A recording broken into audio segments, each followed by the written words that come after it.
Hey listeners, welcome back to the Aligned and Unstoppable podcast. I'm your host, Emily Aarons, and this week I'm joined by my special guest and psychic network friend, Whitney McNeill. And we have such a fun and lively conversation. We get to chat about spirit guides, specific spirit guides that you can use and connect with to grow your business, as well as mediumship. And get this, I have a mind-blowing moment at the end because I realized that something I said, I don't do this ever, I actually do it all the time, unbeknownst to me. So much fun, really validating, really fun conversation. I know you're going to step away with a lot of great inspiring ideas and really excellent tips on how you can better connect with your own spirit team. In the show notes, we also have a link to Whitney's planner. So you're going to want to make sure to open up the show notes, grab that planner. It's a free download and you can get that right now. If you enjoy this episode, do me a favor, take a nice screenshot right now before you listen and share it over on your Instagram stories or your feed and tag me and Whitney at Emily Aarons and at Messenger of Spirit. Without further ado, let's get into that juicy episode that you're about to listen to. Well, hey, listeners, welcome back to the Aligned and Unstoppable podcast. I am pleased and excited to be joined by my friend Whitney McNeill. Did I say Whitney? Whitney. You did. That's so great. My mouth just shut at the wrong time. Whitney McNeill. Hey, friend, thanks for just laughing along with me. It's fine. And I brought Whitney here today because she is a fellow business owner, entrepreneur who is wholeheartedly guided by her intuition. And she helps to teach other spiritual folks how to use their intuition in various ways. But before I chop up your bio, I would love for you to introduce yourself and how you got to this place and today here on my podcast. Well, thanks for having me first off. And it's always fun to talk with you and talk with your spirit guides and my spirit guides. Who knows what's going to come through. So I love working with spiritual and ambitious souls who really want to live their purpose through their career. And I truly feel that the way to do that, to save so much time and to feel aligned is through your intuition and working with your guides. Years back, when I was really young, I started to see spirit and I could not make sense of what I saw. I mean, it was so vivid that I actually had my parents check for footsteps in my room because I swore that there was a man there. Good news, it wasn't a human person, but bad news, I still didn't know what I was experiencing. So throughout the years, I became really interested. I was really open. And then at one point, Emily, I got so freaked out because I saw a woman with red hair and a pink shirt sitting on the edge of my bed. And I screamed out loud, "You're dead, go to the light." Like I didn't know what else to do. And from that point on, I shut off my skills. I shut off my intuition. I just didn't have anybody to talk to help me understand it. So years went by. I got way out of alignment, went down the wrong path, lived my life based on what other people thought was best for me, not paying attention to anything I wanted to do, didn't have confidence in myself and all that. Then it got to a point where I was in a health crisis and my aunt, I believe this was her intuition, said, "Hey, we're going to take you to this place in Arizona for alternative healing." And I went, I had Reiki sessions, I had shamanic healing. I opened up my energy. I saw other practitioners talking to their spirit guides and creating a positive impact in the world. And my health changed so much so that when I went back to my doctor, I told him about what I experienced. And he said, "You need to learn how to do this for others." I was like, all right, that's a slap in the face. Like, go do this. Okay. And here I am. So I wanted to be able to teach and to help other people understand how to talk to their guides without the fear, and also understand how it comes in for them, because just because I saw spirit doesn't mean someone else will see. They might experience it through feeling or knowing or in their body or hearing. And that in a nutshell is what I like to do and why I do it. I really love that. And even when you share that story about the redheaded woman, like my whole body just totally lit up. I was like, this is so significant. Everything in me was like, ha. And so, you said you couldn't went up and lived your life, but I know for me, I did healing for a very long period of time. And there were some periods that I did it more on the side, that I was working a quote unquote real job. And, did that happen for you too? Or did you just go straight into your healing career? So I was still working a full-time job and I hated it. I really did. I was working like 10 to 12 hours. Oh, And I knew with my entire being that I wanted to do something in this realm, in the spiritual realm, and help others. But I didn't see anybody else that started a business like this. So I kind of didn't know how it was going to happen. But of course, my spirit guides led me to people, led me to opportunities, led me to situations. So I actually started my business part-time. So I would work my 10 to 12-hour job, and then I'd rush over and drive to my office 30 minutes down the road, like eating dinner in the car, to do my healing sessions or to do my readings. And I loved it. And then I'd also do that on the weekends. Now I got to a point where I was very exhausted because I was working 900 hours. Exactly. And I had asked my guide. So one of the things when you really work with your guides, I said, hey, please create these opportunities for me, because that's one of their main jobs. I said, please create more opportunities. I really want to do this full time. My family wasn't really supportive of it. I mean, they love me. They were just fearful. I think that might be the case with most entrepreneurs. But for me, especially in the spiritual world, it was like, I don't know if you can do this, Whitney. Yeah. And I just really leaned into my guides and I said, tell me, just kind of take over when I need to quit. Emily, I walked out of my job, drove the car, never came back. I mean, it was just like one day my body kind of took over and I was like, gotta go. That is not how I would ever recommend to anybody to quit a job. I mean, and that's really not my personality. I would want to give people notice and I'd want to leave on good terms. So here's what happened when I did that. The company that I was working for actually said, well, we still want you to work for us, but from home for the rest of the year. So I still got income from there.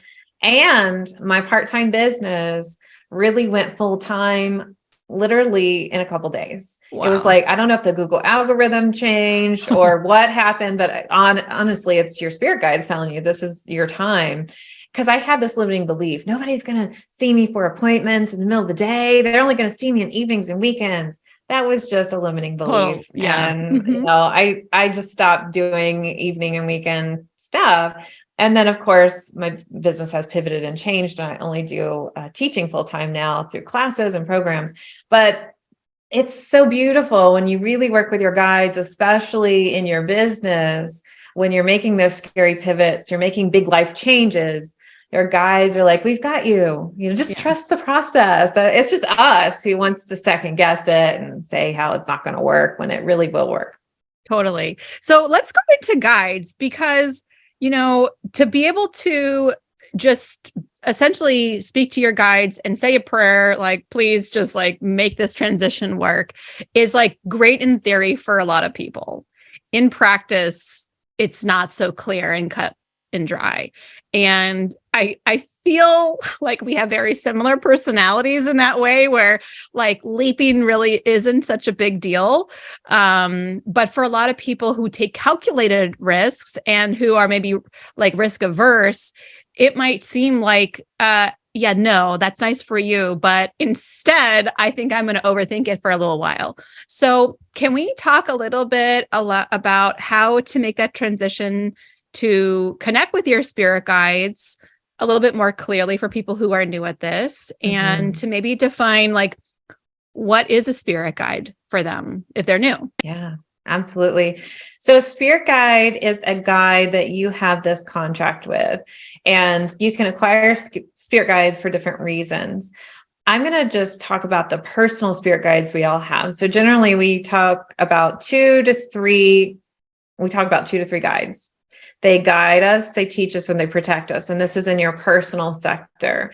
Most of the time we have these guides before we incarnate and we have negotiated a contract, or perhaps they are a spirit that we've known before and we need to finish out some sort of karma or something of that sort. And so they are guiding us through our life. They help us with those feelings and knowings. They will also teach us. They will also guide us to teachers, literally, who you need to learn from in classes. And they will take you on astral visits, which a lot of people think are dreams, but really it's often your spirit guides taking you to learn something or taking you to process something. We also have protector guides as well. When I found out that I had a protector guide, like, whoa, my mind was blown. Oh, I don't have to be fearful of whoever's coming to talk to me because my protector guide will help filter that out. So those are our main guides. When we work with our guides, their main goal is to help us stay aligned to our path and our purpose. And this can be with career, with relationship. All these things are helping us raise our vibration, become lighter, learn more, and grow. I always tell students that work with me, I would love for you to just take 5 to 15 minutes every day to talk to your guides. And the number one reason why people don't connect with their guides, other than fear, is they think it takes too much time. They think that they have to go on a mountain somewhere and meditate for an hour, or they have to sage their room and everything has to be perfect. And I'm like, no, it doesn't. I mean, ideally, yeah, you can clean out your energy in your room, but like you can still talk to your guides 5 to 15 minutes. Yes. Then what I'll say is tell your guides all the things that you're grateful for, thank them, ask them any questions that you might have, and tell them what you need help with. Then clear your mind and then let the messages come in those 5 to 15 minutes through your intuitive language, through seeing, hearing, feeling, or knowing. And then when you continue to do this, you start recognizing your intuitive messages more. You start forming a rapport and relationship with your spirit guides. They start becoming on the same page with you. And so many times, Emily, I hear people say, oh, I don't need to talk to my guides. I just know what I need. I'm like, oh, no. Like red light, let's turn around. And one of the examples I'll say is if you had an assistant that you never talked to, but your assistant saw that you drank coffee every day, your assistant might ask you, hey, what do you need help with? What kind of coffee do you like? And you don't answer. Your assistant's just going to try to give you the coffee, but you might take your coffee with stevia and with oat milk. And your assistant's like, I see some sort of sugar and I see some sort of milk. So here's cow's milk and 3 packets of sugar. It's not going to necessarily be the same. So talking to your guys is really, really imperative. And when you do that, you form this bond and this relationship, and it is like they're old friends. Mm-hmm. So for folks who are starting out too, I have a side question I'll get to in a second because it's not leaving me alone. But the question I want to start with is for folks who are new to using their intuition, new to speaking to guides, you mentioned your intuitive language. So seeing, hearing, smelling, sensing, knowing, and for the folks who, I'm very clairvoyant. So usually things come faster visually. And I attract a lot of folks who are claircognizant. And so they have that knowing. And so I might describe something. You the same? Yes. Yes. So it's really challenging for my clients and my community, probably yours too, of being like, I can say the words like, oh, I'm seeing, I'm watching, but you're like, I'm not getting anything except you are because you know. But those claircognizant folks are always like, let me check the data. Why do I know this? I don't know why I know this. Hold on. I don't think I know this. So any advice that you could give the folks who are listening who are claircognizant, because I know you're here. Yes, I know you're here too. So I talk about the seer, which is seeing, the owl, which is hearing, the empath, which is feeling, and the channeler that just knows and experiences it in their body. So with a channeler, I want you to give yourself permission that you don't have to see, hear, or feel. And one of the main problems that channelers say they have is, I'm not getting like an external validation. I just know things and it sounds like I'm talking to myself, or a thought just pops into my head or something of that sort. So one, give yourself grace of, I don't have to have it come in a specific way. I'm going to love the way it comes in specifically for me. And I'd love for you to move your body.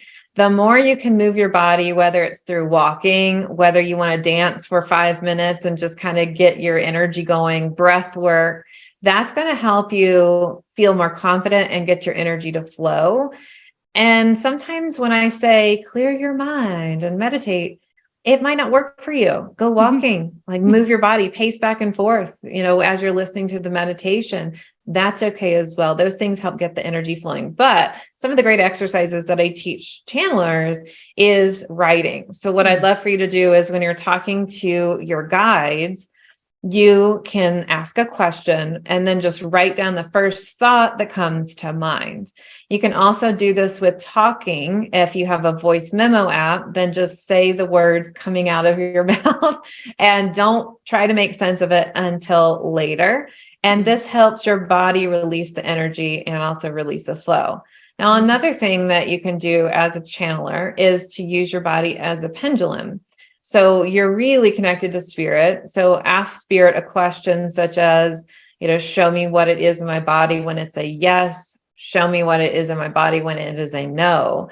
And then you'll start to understand more of the language coming through in your body. But taking care of your body, letting the energy go is important. And then one last thing I want to share. This can feel so disconnected, but it is. Let's say that you have a decision to make. And you are tired. You're like, I can't get up. I am slow today. I just can't get moving. I'm just feeling kind of, That's an indication that's probably a no, even though you might feel like it's not connected.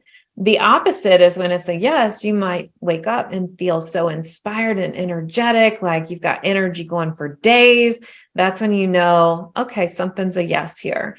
So pay attention to your body. I remember I was going on a hike with my husband and I was getting ready to walk down the path and my body just couldn't move anymore. So I'd turn around and go a different path. And I don't know what was at the end of the other path. I just know my body would not let me do it. And my body, when I left my job working full time, it was a channeler response. I didn't see, I didn't feel or hear. My body just got up and left. I was like, what the F is going on with my body? It's a channeler response. Yeah. But they find themselves, Emily, in places that they will say great words of wisdom to people. And the other people go, oh my gosh, you just gave me so much inspiration and insight. Or, wow, you just gave me all these ideas. And oftentimes the channeler's like, I did? I don't know. And so know that is your intuition coming out. It's just so innate that it's hard for you to recognize. Yeah. And I love what you said about using your body as a pendulum. And I've just started getting more into muscle testing. And that is what I've been doing with, whether I'm going to be doing this offer or this launch or is this price or this client, and using my body, because a lot of times, we'll have that instinctual knowing, but then we can be like, well, and we can convince ourselves to make, him and haw about something. But truly, these are different tools that can save you so much time and wasted energy and probably money in the long run when you can just start to tune in right away. So my side question that just came back up again is, I remember very vividly this one guide who showed up, announced his name, spelled it out severely in capital letters so I could see it and hear it, and then gave me this like dope slap and then was like, peace, I'm out. And I was like, okay, that was rude, but also I get it. Like it was very clear message. And for this particular guide, he shows up and that's his energy. Like he just comes in to just like yell at me for a second and then he leaves. And I don't feel like I don't feel his presence. I don't work with him most of the time. So what would you say to that? Is that just like, I need that dope slap when I need it, and that's when he delivers it? I would. If it ever makes you feel uncomfortable, you can always talk to your guides and let them know. But every guide has a different personality. So some guides are super chatty. Here's my name. This is, what it is. And then other guides are like, names are not my thing. That's like a earth plane thing. Like I just, you can think of me and when you visualize a symbol, or you can just call me whatever. And also extroverted people tend to attract extroverted guides. Introverted people tend to attract introverted guides. So whenever I used to do readings, I would love this person. Like, you just meet somebody and you're like, oh, I could totally go to coffee with them. I really am, feeling engaged with them. And then I'd sit down and do a reading and it was like, beep, like chirp, chirp, here's a message, chirp, chirp. And it's because they were very introverted. But the more that I would say something and it would resonate, the more they would open up. So your guides have different personalities, and I have guides that even have different accents. I cannot, for the life of me, try to do an accent. However, when I'm channeling a guide, I might have a New York accent all of a sudden. I could never do it consciously, but there it is. Or I've talked like I was from Australia. I had an Australian accent before, and I could never consciously do it. So it's so interesting to see how they come in, and it's like, Emily, here, this is the message. You're like, are you listening? Cool. I'm out now. Really good. That reminds me of when I lived in Spain for a study abroad, and I started to have an inner dialogue that was in Spanish, but I couldn't understand what I was actually saying inside of my own head. And I'm like, this is just so rude on so many levels. I have no idea what I'm actually thinking right now. So maybe one of my guides was actually a Spanish speaking guide, and I just hadn't quite gotten there yet. Yeah, you can have guides that come from different countries that will help you translate as well. So I used to do readings where the person who was reading could not speak English, and so they would bring in a translator. And so I would say something and we would go back and forth. And a lot of times whatever I would say would answer their question of the person that didn't even get it out yet. So you can also bring in a spirit guide for translation. But what's even cooler, I don't want to say cooler, but another thing that I wanted to say that I think is cool is that you also have guides for your business. You have guides that will help you in marketing, guides that will help you in PR, guides that will help you with creating your offers. And we tend to think of our personal guides and teachers. Then when we get interested in intuition, we get different guides. We get interested in mediumship, we get different guides. We start our business, we get different guides. So oftentimes we just attract them when we need them. Many of us healers have healer guides, and I would only see one of my guides and he had this stoic energy. He never talked to me. So your guide at least talked to you. My guide would never talk to me. And I would see him vividly when I was doing Reiki sessions. I was like, fantastic. But I didn't get that rapport. Other guides, super chatty. Yeah, that's great. So let's sort of open up the conversation around mediumship. If we could kind of segue into that, when you talk, well, actually, I'm going to hold off on that. I'm getting away. So with the, with the specific guides for particular areas in your business, I'd love to talk about that. And there's in my Oracle deck, the Angels in Your Biz Oracle, there's cards that say, your marketing, your guides will create the strategy, and like literally written on the card, and social media or soulmate clients, like they're all here waiting. Like, and it's very much that conversation about your guides are here to do this work for you. So you don't have to do the heavy lifting. It's something that I talk about and teach my students around, connecting intuitively, opening up as a channel, asking what is it that they require listening to me from me today, or what's the message I need to write about in my emails. Would you say that that's kind of the same thing of talking to your guides, or do you specifically call in, I'd like the email marketing guide, or how do you do? I like how you're doing it. I think you can get great insight. What can be really helpful is when you're having those meetings with your guides, that 5 to 15 minutes. So a lot of questions I get, do I call them in by name, or, what do I say? And I'll say, if you know their name, great, call them in. But what I do is I say, I welcome my personal teachers and guides. I welcome my business guides. And then I'll talk to them a little separately. So I'll talk to my personal guides. And then when I turn my attention to my business guides, I'll say, hey, this is what's coming up. This is what I'm thinking about launching. these are the offers I'm considering. Can you give me insight on each one? Hmm. And then when I'm sitting down for an email or I'm sitting down for something, I'll ask for any guidance coming in from my guides, and I'll ask specifically for someone to help inspire me to write. So for me, generally speaking, it'll be like a storyteller guide, usually when I'm doing emails. But if you feel like you're struggling in your business, then call on a guide to help you with that.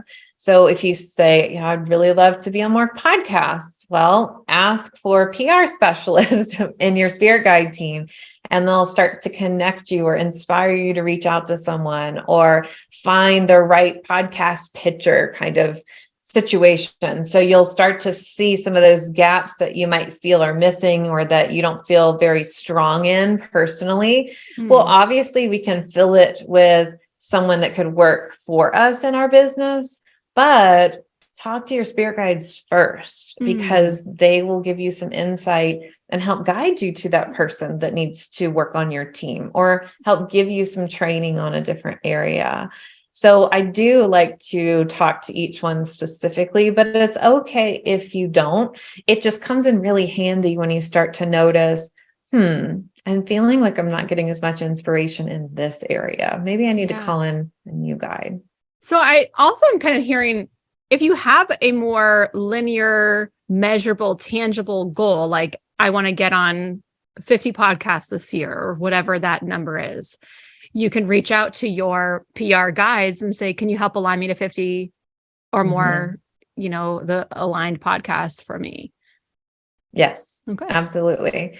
And talking to your guide about, I will even get a little bit different with that and say, I really want to focus on connecting with 50 podcast hosts that are in full alignment. So I'll even go a little bit more with it in detail, what I'm looking for. Like really specific. Yeah. Yeah. Just so that they are on that same page. And then talking and counseling with your guides about, what did we need to do here? Or what lesson are you trying to teach me here? Let's say you have an income goal in a launch or for the year and it's not hit.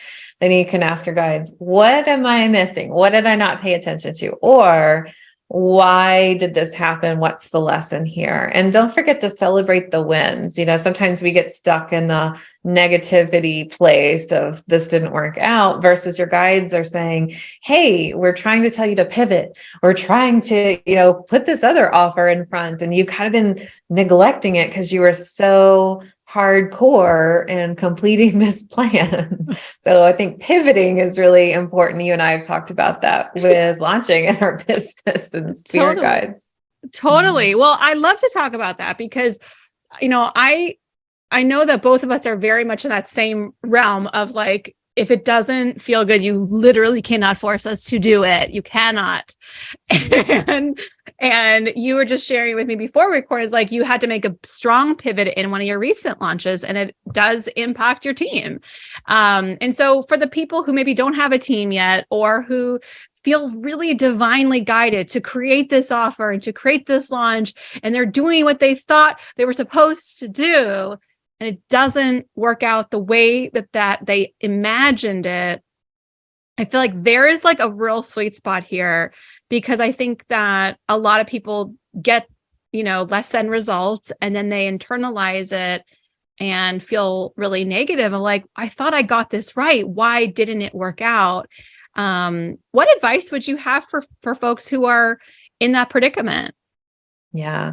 So one, channelers usually need to experience something before they decide if they were going to do it again. I know that this could sound like a general concept for anybody, but channelers need to actually go through the process to see what feels good while they're doing it, more so than seers, owls, and empaths. So one, that can be an experience that you really needed. Another lesson is a lesson. Yep. It's a lesson that spirit wanted to see if you would do it, if you're ready to put yourself out there. And what's really interesting is, even though the number of people that you had in your mind was like your goal, spirit might be saying, oh no, we connected you with the right people who are then going to help refer your program and expand to, a mass following or whatever it is. It's more of there's a bigger reason behind it, and there's more lessons that you need to know. So sometimes I've had a launch, didn't go like I was hoping it would go, but Spirit saying there's more here. There's more benefits coming down the road from this launch. You were guided for a reason, and you just kind of let your ego perhaps try to pick a number of why it needed to work. And one of the things I've noticed too is that we get too focused on money coming in through a certain launch or a certain way, versus letting money come in through all the different ways that Spirit's showing. So Spirit can say, you did this launch and now people are on your email list to then buy your higher ticket programs. And it's still going to be the same amount that you asked for. Right. Just wasn't in the lower ticket program, but it's all coming through the same funnel. So they might go, what's wrong with it? We gave you what you asked for. So you're making me think of a couple questions here. So one is, yesterday I was hosting a class and somebody said, I oftentimes manifest money through my husband, but I have a trouble when it's directly connected to me and my work. And for me, I was like, well, listen, it's coming to you. It's still coming to you. But I think there's also something there that you can look at your container of how much you can actually tolerate receiving. If you can't tolerate receiving and you're manifesting that money and it's coming in, like, it's like, it's going to come in one way or another. Like if there's a crack there, it's like, oh, there it is. It's coming in over here. So I don't know. Do you have anything more valuable to share with this, like with this thought? Because, and I've had clients too, where it's like, we started working together. Like my goal is to make $10,000 a month. And then all of a sudden this inheritance shows up and they're like, well, I meant in my business. I'm like, so you got I don't, are we complaining about $10,000 right now? So exactly. Maybe you could elaborate. Yeah, I would say the same thing I would look at why are you resisting receiving? But also it could be kind of this block of, I feel bad receiving money through my business when I'm helping people, or feel like a bad person if I personally receive money in it. And it's an energy thing where it's more of, I feel better if it's coming in over here, and maybe you feel like a bad person, to receive money. So I think it's a deeper block. But also on a spiritual realm, I do feel that when that happens, Spirit's also wanting you to look at the relationship with your husband of, okay, what are we together supposed to do? What lesson together am I supposed to learn here? And this can also be a beautiful lesson that the two of you are great manifestors together. So how can I incorporate my husband into this manifesting practice and do this even more? So it was interesting because my husband and myself, we kind of noticed this theme where I tend to be the better receiver and he's the better giver. So if we work as a team, we can just amplify more of our intuitive abilities, more messages, more signs as well. So it can also be a little deeper of what's the karmic connection or spiritual connection, or how can we better utilize this energy to work in our favor, which is really nice. I love that. Do you work with specific goal setting guides? Are there goal setting guides that you work with to establish like those numbers? I'll talk to my business guides. So I'll talk to my business guides and teachers and say, hey, I would really like a business specialist, kind of like a COO, my spirit team for my business. And we'll talk about what's working, what's not working, and what the goals are. But what's worked really well for me is, instead of focusing on the numbers, I'll focus on the people. So I'll say, I am so excited to help and impact X amount of people in this program. And I've just noticed a different shift, and it tends to make more of a powerful connection because I'm connected more into my purpose rather than the money it's going to bring me. Yeah. So it's almost like a little mind trick, but it's also like connecting with the energy that matters and why I'm doing it for my purpose. Yeah. Not that money's bad. It's just gives a little bit more energy there. Yeah, I feel the same exact way. When I have an impact goal of humans, I have little tricks that I'll do for myself of like holding an actual space for the people. And when I get into running numbers and calculating like how many people with what product and how much equals that, and I go, like I get weird. And I tell my team that like, just don't make me get weird. Like, let's just focus on the impact. Exactly. And that to me is like exponentially lighter for me as well. Yeah. But I mean, I look at numbers. Not that I don't look at numbers. I'm a bookkeeper. Like I'm looking at data. Yeah. But just as far as goal setting, it's just exponentially easier for me. So let's now I'm getting the okay for let's talk about mediums. And before we were recording, I was like, listen, Whitney, I am like basic level, not a medium. And I'll say like, well, I'm not a medium, but something's coming up. And for me, it was like years ago, I was in this class about, different types of intuition. And we were doing, oh my gosh, now I can't think of what the word is. Oh, wow. It's totally, when you hold an object and psychometry. Thank you there. As like, it's like science psychometry. So I had never done it before.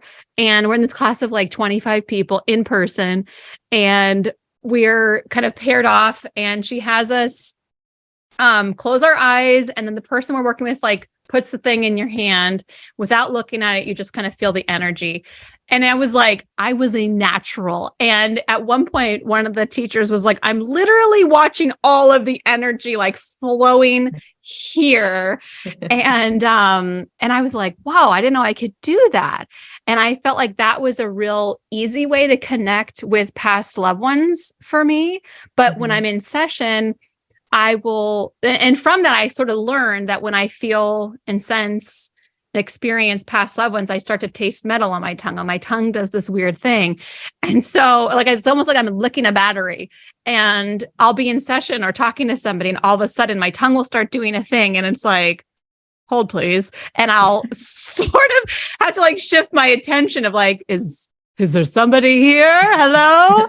And I'm like the worst. Like, I was like, I could do so much better if I had maybe more training, but I haven't. So, I guess for people who don't consider themselves mediums, or who maybe are a little bit freaked out about what a medium is, can you kind of shed a little light on what a medium is, what a medium does, and kind of open up that conversation? Yeah. So I have to tell you a funny story before I talk about mediumship. It's related. Okay. Yesterday, I was drinking a drink out of my water, just clear water, crystal glass.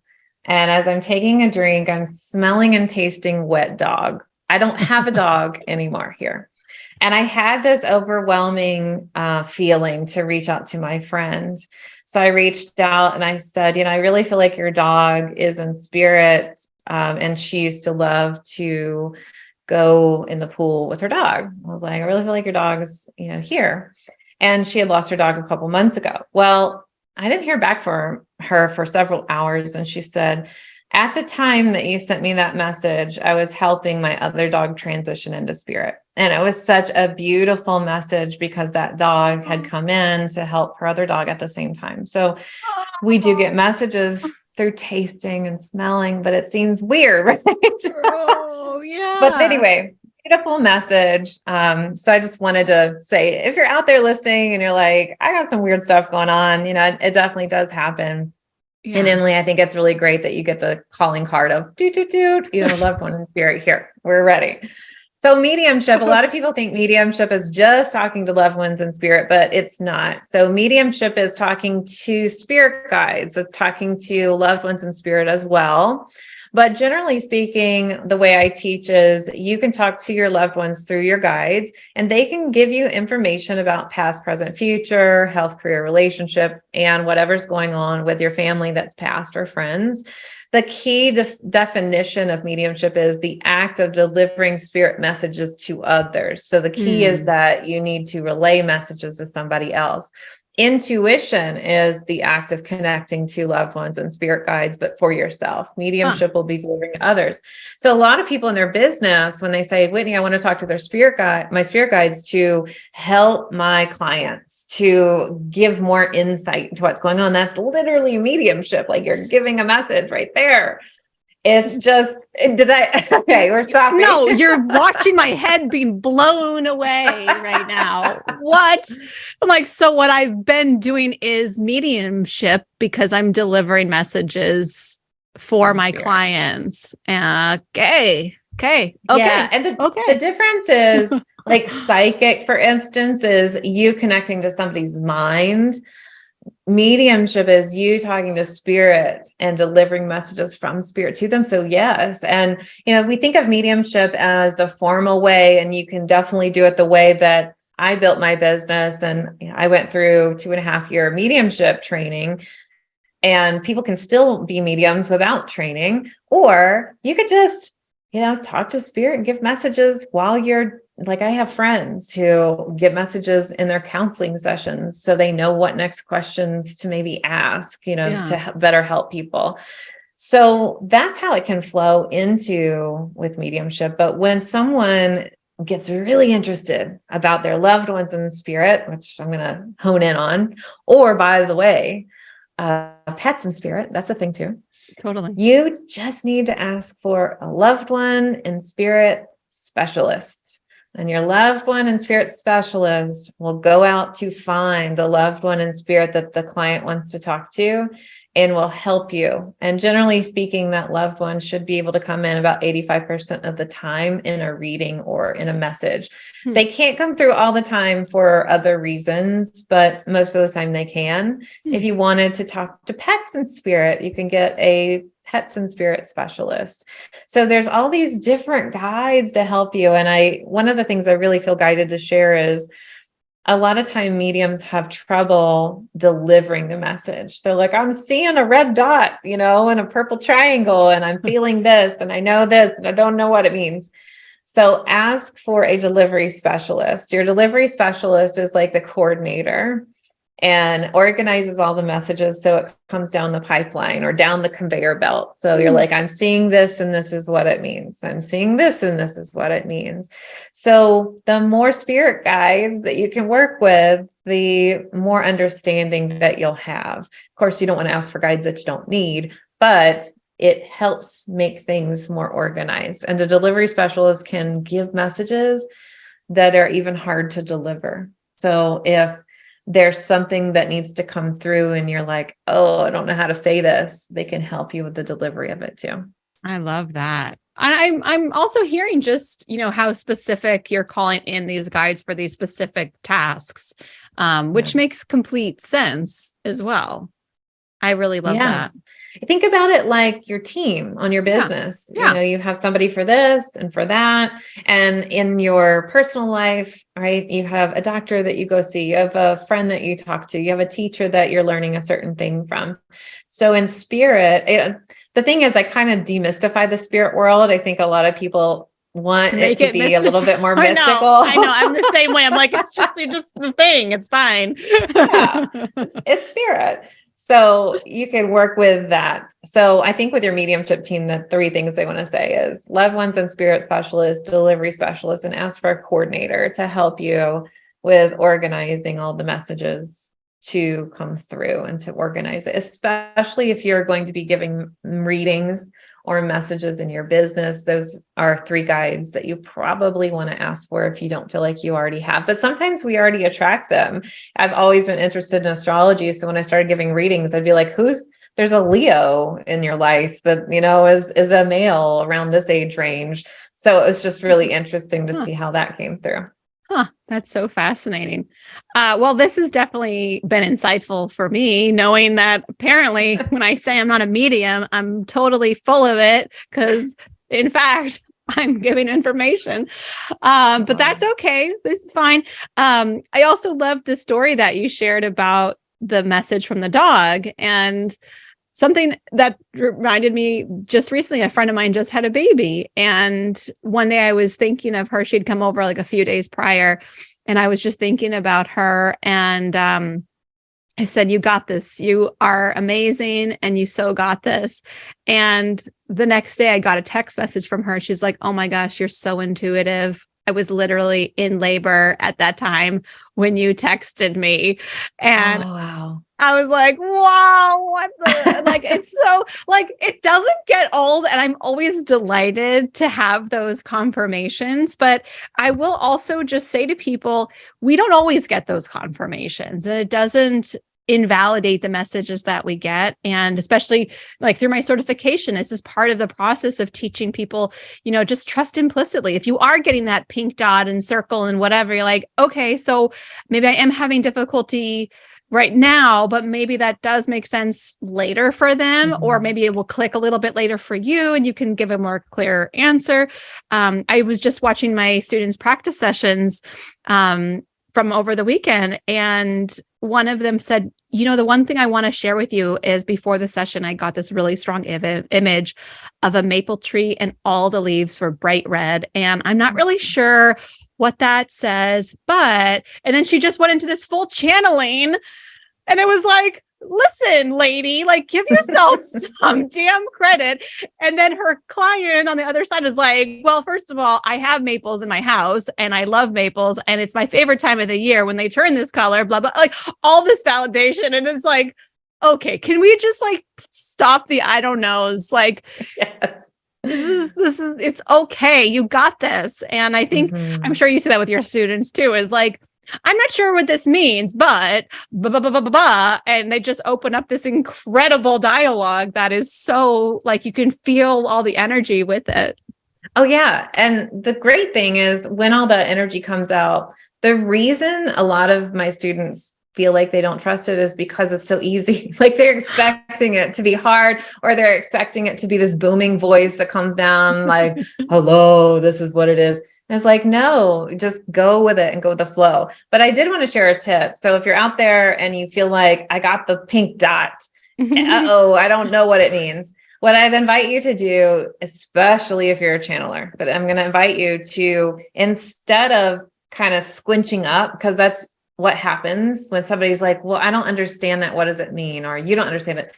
Your brain tries to make sense of it. And when you're giving messages, you really need to come from a clear mind. Like mind needs to be clear before you're doing mediumship or any kind of intuitive message. So I'd invite you to have the thought of, when I feel, what does it mean? I'm going to relax even further. I'm going to take a deep breath. I'm going to slouch in my chair. I'm going to I don't want you to imagine, because then that involves your brain. But what I'm going to tell you, it's like spirit's bringing you the grapes, feeding you the grapes. So it's like, I'm going to relax. I'm going to clear my mind even more, and I'm going to get the meaning of it. Yeah. And spirit likes to piece together things. So you might see the pink dot, but then all of a sudden, the meaning. Yes. Or you hear the meaning, or you feel the meaning, and just invite yourself to relax even more. Because a lot of times our mind likes to snap shut. And then that's when all the trouble starts. Like, maybe it means this, or, maybe it means this. I was doing one of my first readings in a psychic fair years ago, and I was talking to this woman, and I saw 2 + 2 = 4. And if I tried to figure that out, I could have come up with a lot of meanings, like you're a math teacher, an accountant, or whatever. And so I just relaxed, let my mind be clear. And the knowing came out, and it was living situation. And I said, okay, so there's 4 people in your house, but there's 2 couples that live together. And she looked at me like I had spied on her with a video camera. She's like, yes. So really know that your symbols have meaning behind them. Just relax into the meaning. I love that. This has been so much fun. I'm sure the listeners are going to feel the same way. If you've learned something, you've gotten a great tip, would you please screenshot this, share it with us over on Instagram, tell some of your friends to go listen who've been curious about mediumship and intuition and psychic abilities and talking to guides. Like, just share it. Like, the more people who can hear this and truly connect with how it's very light and grounded for us. This is not a scary conversation. This is very easy and light. And we want to just continue to spread that energy, because I really feel that more people have these abilities and can, work on them even more if they can just give themselves permission to have a little playful fun with it as well. So, We're going to be putting some great links in the show notes, how to connect with Whitney, how to get her planner. And really the main place where people connect with you is messengerofspirit.com. Is that what you are on other social media places as well? Yes, you can find me over on Instagram at Messenger Spirit. I'd love for you to DM me, let me know your ahas. And since you're listening to this podcast, you can also check out mine. Emily is a guest on my podcast as well, and it's Spiritual and Ambitious. And like she said, she'll put my free spirit guide meeting planner out for you so that you can know what to say when you meet with your guides for those 5 to 15 minutes. Love that. I've had so much fun chatting with you again. And that podcast that I did on your podcast, that was super fun as well. So we'll just keep doing more of these and get together. So you guys need to, as a note, like it's good to expand your psychic friends network. It's always fun. I love that. It sounds like one of those actual networks, right? So I love that. Do you remember, I mean, I'm totally dating myself, but do you remember back in the day when people would have like a hotline? It was their psychic friends network. So this is the real version of the Psychic Friends Network. And I have to say, Psychic Friends Network is the best. Having friends who are very highly sensitive and spiritual make the best friends, to be honest. So I 100% agree. I also think that, we get to be our true authentic selves. Not that I feel like everybody should be their true authentic selves, but it's just nice to talk to somebody that gets you. It's like, I was talking to Spirit the other day and it's totally normal. Yeah. Just a random Thursday. That's a conversation that we have. Mm-hmm. All right, listeners, thank you so much. Make sure that you leave us a little DM, share a review, give a nice little thumbs up or stars or wherever you're at, something nice, and pay it forward. Share it with somebody you love. Thanks for being here, and we'll see you on the next episode.